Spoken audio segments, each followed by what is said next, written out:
अच्छा ये बताओ, ये शेर पर क्यों बैठी हैं दुर्गा मैया? क्यों है दुर्गा मैया का वाहन शेर? शेर किसका प्रतीक है? शेर किसका प्रतीक है? जोर से। शेर राजा का प्रतीक है, जंगल का राजा है शेर। शेर कौन है? जोर से। राजा। शेर कौन है? राजा। इसलिए जो राजा महाराजा होते हैं ना, वो अपनी सिंहासन पर शेर, उनके सिंहासन के पास शेर की प्रतिमा होती है।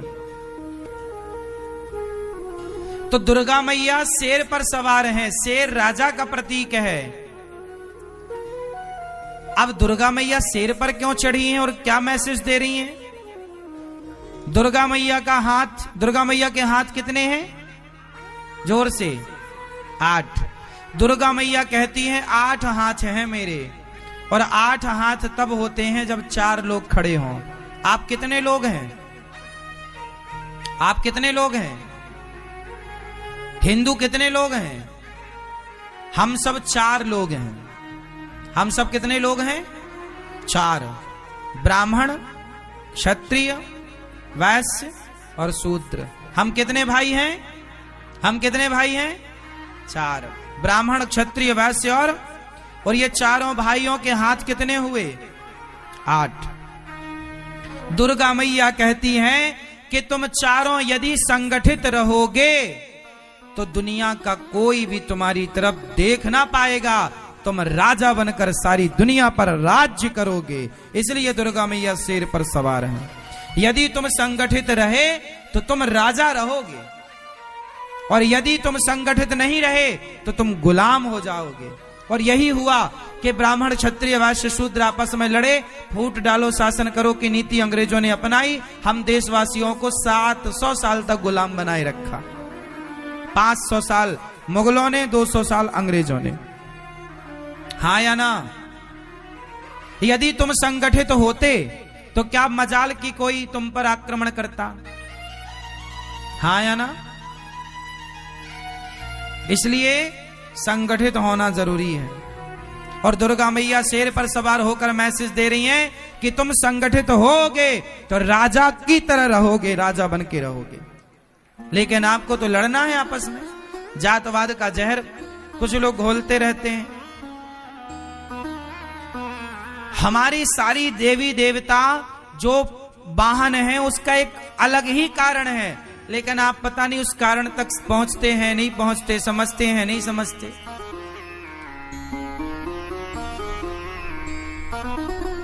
माता सरस्वती का वाहन क्या है? मैया, माता सरस्वती का वाहन क्या है? क्या क्या है भैया? क्यों बैठी है माता जी हंस पर? हंस किसका प्रतीक है? नहीं,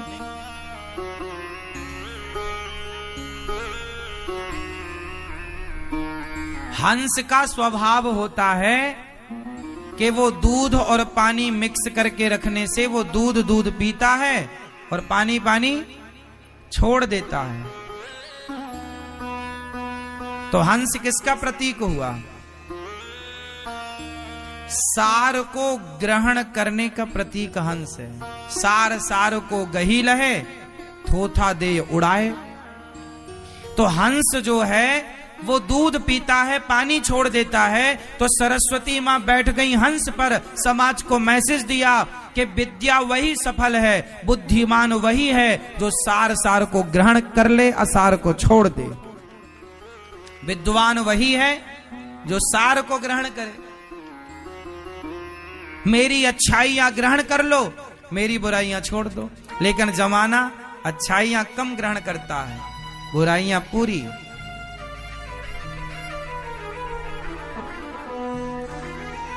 तो हंस पर बैठने के पीछे का मैसेज ये है। गणेश जी चूहे पर बैठे हैं।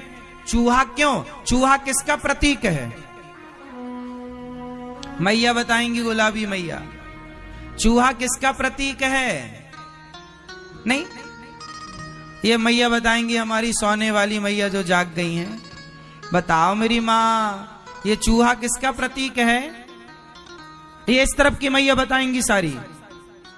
चूहा किसका प्रतीक है? ये मैया बताओ, इस तरफ की मैया भैया, चलो बताओ किसके प्रतीक हैं? चूहा, मैया पीछे वाले भक्त बताएंगे चूहा किसका प्रतीक है? तर्क का। चूहा तर्क का प्रतीक, तर्क कुतरता रहता कुछ कुछ कुछ कुछ कुछ, चूहा तर्क का। और गणेश जी किसके प्रतीक हैं? बुद्धि के। गणेश जी है बुद्धि और चूहा है तर्क, तो गणेश जी चूहे पर बैठे हैं। बात ठीक है कि बुद्धि हमेशा तर्क पर ही सवार होती है।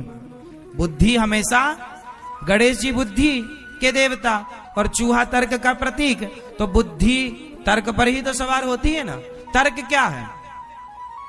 माँ ये क्या है?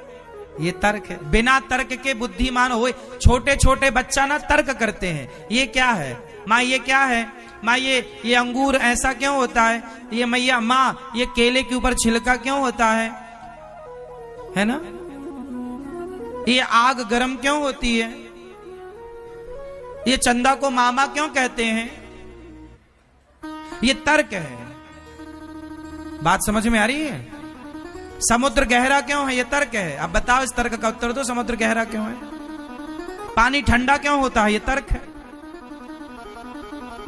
तो जब तक तर्क मीन्स क्वेश्चन, प्रश्न, आप जब तक तर्क नहीं करेंगे, प्रश्न नहीं करेंगे, तब तक आपका विवेक नहीं बढ़ेगा, बुद्धि।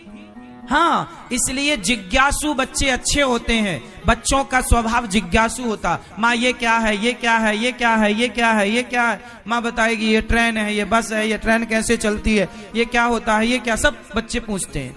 तो ये तर्क है, जिज्ञासु है, प्रश्न है। बिना जिज्ञासा के आप कुछ नहीं समझ पाएंगे। तो तर्क किस पर सवार है? बुद्धि किस पर सवार है?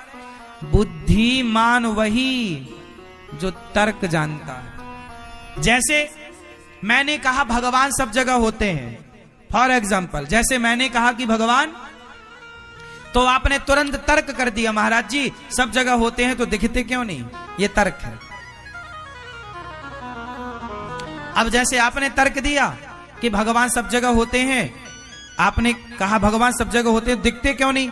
आपने ये मेरे से तर्क किया। ये तर्क मतलब ये प्रश्न, आपने प्रश्न पूछ दिया, तर्क किया। अब उसमें मैं दूसरा तर्क दूंगा कि जैसे मिश्री में मिठास होती है पर दिखती नहीं है, उसी तरह भगवान होते हैं दिखते नहीं है। तर्क से तर्क को काट दिया।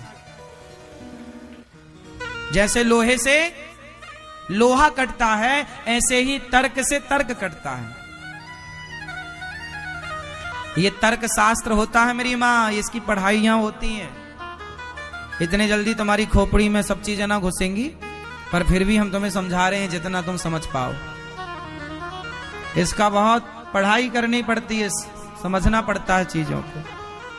तार्किक व्यक्ति भी बुद्धिमान होते हैं, बिना तर्क के व्यक्ति बुद्धिमान हो ही नहीं सकता। इसलिए बच्चों को तर्क करना।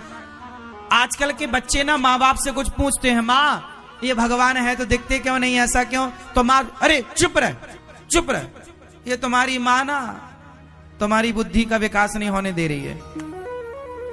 हर जगह बच्चों को चुप ना कराया करो। बच्चे प्रश्न कर रहे हैं मतलब बच्चे अच्छे हैं। जो प्रश्न नहीं कर रहा वो बोदा है, बोदा।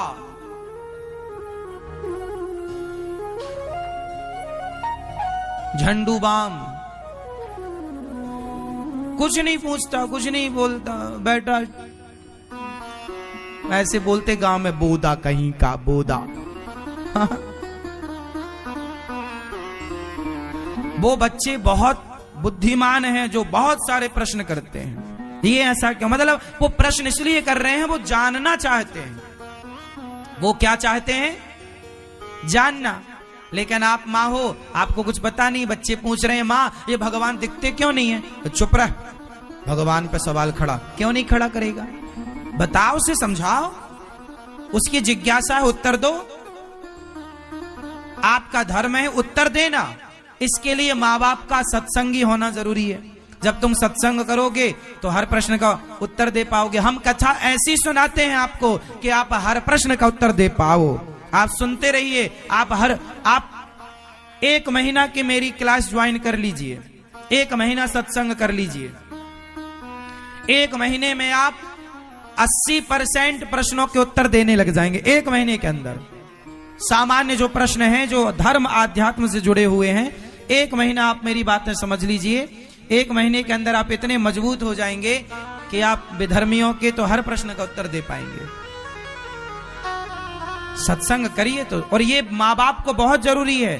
तुम्हारे बच्चे कल को कोई पूछेंगे तुमसे, तुम चुप ना हो जाना। और ना यदि तुमने बच्चों को चुप कराया तो बच्चे कल से कुछ नहीं पूछेंगे तुमसे। फिर क्या होगा? जो उनकी बुद्धि का विकास हो रहा था, तुमने उनकी विकास होती बुद्धि के मुंह में हाथ रख के उसे दबा दिया। उनका क्वेश्चन करना, तर्क करना इतना जरूरी होता है। जितना तार्किक बच्चा होगा उतना बुद्धिमान होगा। लेकिन माँ बाप क्या करते हैं? तू चुप रह। इसके बाद बच्चा समझ गया कि माँ के पास उत्तर नहीं है, इसलिए बच्चे पर तुम्हें बुद्धू भी समझने लगता है। मम्मी तो पागल है, पत्थर की पूजा करती है। अब तुम उसे संतुष्ट नहीं कर पाओगे तो वो तो तुम्हें पागल ही कहेगा। तुम बनी रहो पर कितनी भी बड़ी भक्त। बच्चों को तर्क से काटो। बच्चों के प्रश्न का उत्तर यदि तुमसे नहीं आता तो बच्चों से कहो, बेटा हम तुम्हें गुरुजी के पास लेकर चलेंगे, तुम गुरुजी से पूछना, वो तुम्हारे प्रश्न का उत्तर देंगे। इसी बहाने संतों के पास जाओगे, संत समाधान करेंगे तो बच्चों की श्रद्धा संतों से जुड़ेगी, बढ़ेगी और तुम्हारी भी गरिमा भी बनी रहेगी। अब तुम चुप करा दोगे तो बच्चों का जितना उत्थान होना था, जितनी बुद्धि का तेजी से विकास होना था, सब दब गया, खत्म। अब वो पूछें तो पूछें किससे? हाँ या ना? एक उम्र के बाद फिर बच्चे नहीं पूछते। 10, 12, 15 साल के भीतर भीतर ही सब बच्चे पूछते हैं। 13, 14 साल के बाद फिर बच्चे कुछ नहीं पूछते। हाँ या ना? ये बात सही है कि गलत है? इसलिए बच्चे जो पूछें खुशी खुशी उनके प्रश्न का उत्तर दिया करो और डांटा ना करो बच्चे।